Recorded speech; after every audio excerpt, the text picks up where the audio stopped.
The missed out on fighting on the last London card. I think it was like right around that same time. So are you viewing this as like making up for missed opportunity? You know, and all that from your last fight.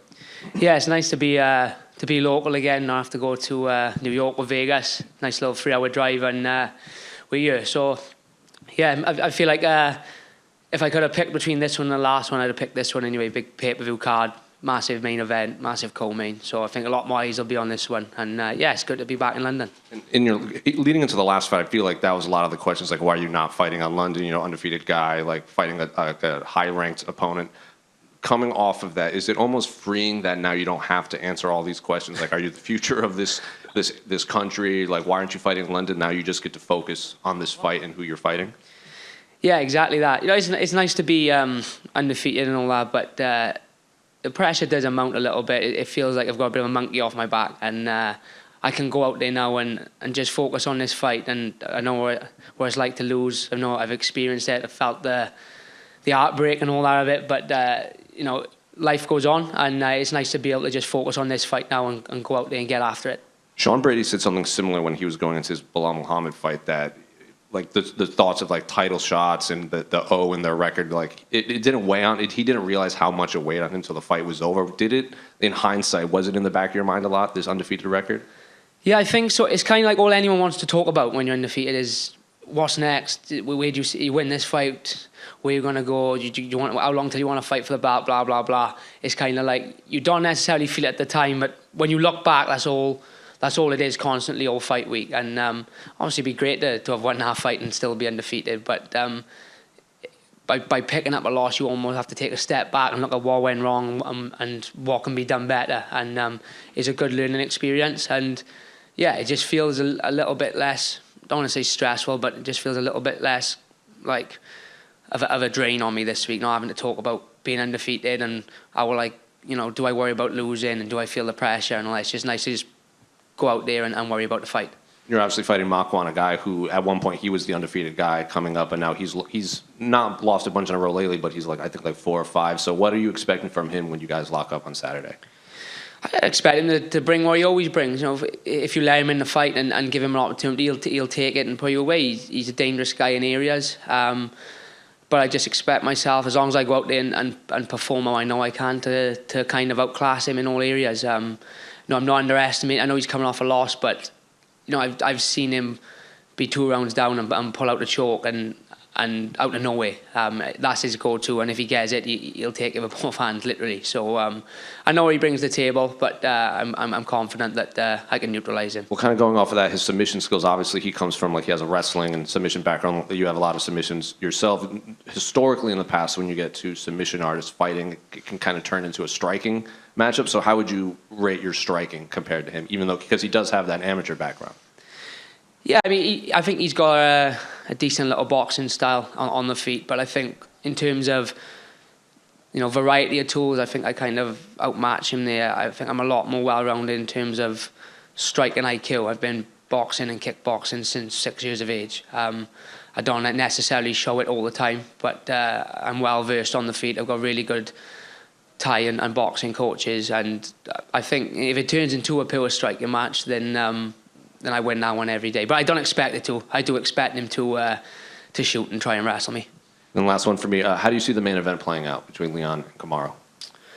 Yeah, I think I obviously got to back Leon. This card wouldn't be happening if Leon didn't do what he did in August. But I think it'd be a close fight. I don't think it'd be as one-sided as the last one in terms of Usman dominating, but I think it'll be a close fight. It'll be down to the wire, but I'm confident Leon will pull it out. Just over here. You're coming into this week, obviously a lot heavier than you have before. You're calling me fat? No, not of course. What was the decision behind the move to featherweight?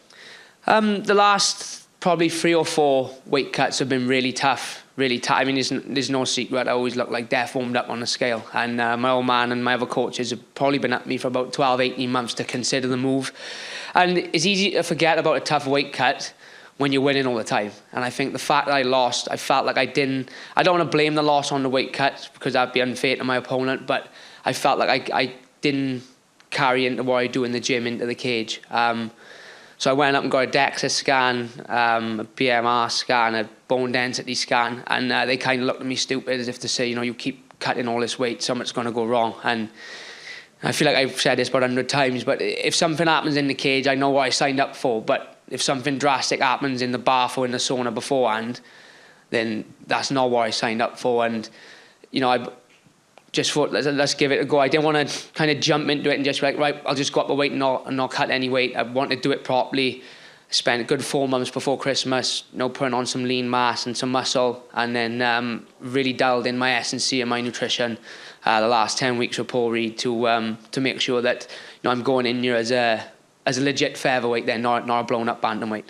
Yeah, and how do you think, not having to cut all that weight, how do you think that's going to impact your performance? I just think I'll be able to perform in there on the night how I do in the gym. I'll still be cutting a little bit of weight. It's not like I'm walking around 146 now. I'm still going to have a water cut. I'm still going to be able to put on a little bit of weight going into the fight. But I just feel like I'll be much more energized. I feel like the weight cut, especially like if I look back at my fight last March, I won that third round on just guts and determination. I had no feeling in my arms, in my legs, and my coach will tell I can do 10 5-minute rounds if I go in the gym. It's not an issue.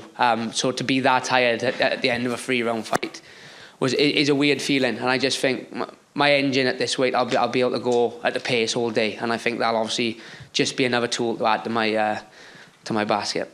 Well, what do you make of the featherweight division? It's equally as stacked as bantamweight. I think there's not an easy fight. Even the guys outside of the rankings, just below, they all got capabilities of going on and being top contenders. And then you look at the top 15, just like a bantamweight, it's full of sharks and full of killers and no easy fights. But that's what the UFC is. I know I signed up for when I signed the contract with the UFC that I'm not going to get an easy fight now for the rest of my career as long as I stay here. So, but I'm used to that. I've been fighting tough guys all my career, so it's nothing new. And I'm a martial artist, and that's the type of challenge we want. We don't want to go in there and have gimmies. We want to go in there and prove that we can compete with the best. And of course, Alexander Volkanovski is going to be obviously taking on Yair Rodriguez next to unify the title. How do you see that going down? It's wild because if you'd asked me before the fight, I'd say Volk comfortably, but Yair looked that good against Emmett. It's kind of like it's thrown a bit of a spanner in the work because Volk looked pretty much unbeatable at featherweight. He looked pretty much unbeatable at lightweight as well. Then Yair pulls on a performance like that. I think they're doing the right thing by making that fight next because it's a real clash of styles. And I think anyone who kind of stands and trades with Rodriguez could be in for a long night. But if there's anyone that could do it, it's probably Volk. Thank you. Gotcha. On the lead up to this fight, obviously you've been able to focus more on improving on things that you might think you have to improve on instead of cutting weight. How refreshing has that been for you to be able to focus on improving your game instead of kind of having to focus on the weight cut as much? Yeah, it's been probably the best. Well, it's been the best camp I've had in a long time.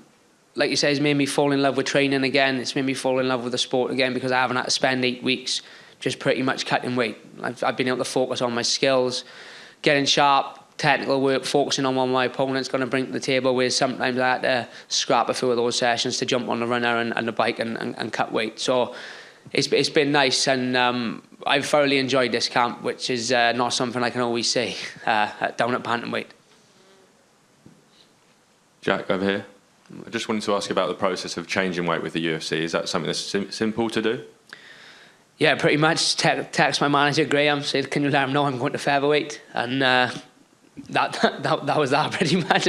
Didn't you know more off? It was, I think the UFC are kind of all for guys, not cutting massive amount of weights and going in there alpha. I think the alpha you go in, the better fight that you're going to have and the better you're going to perform. So there was no pushback or nothing like that. It was just a case of let them know I'm going up a weight. And just secondly, I wanted to ask about you're built up. So you built into a ranking at bantamweight and you've got all this credit behind you. Moving up to featherweight, do you feel like you still have a lot of that good stead with you, or does it sort of feel like you're going to have to sort of prove yourself again in the new division? I think people will obviously look at me as being a ranked bantamweight and think he's obviously legit to get that ranking, but at the same time, I have kind of got to start again, and it is a different weight class against different guys, who oppose different threats. So I have got I've kind of got to start all over, but I got no problem doing that. I think a good win Saturday anyway. Makwan's beat some good level guys. Been in there with some good level guys. So if I can get a good win there, then I think it'll kind of fast track me up a little bit. Jack, hi mate.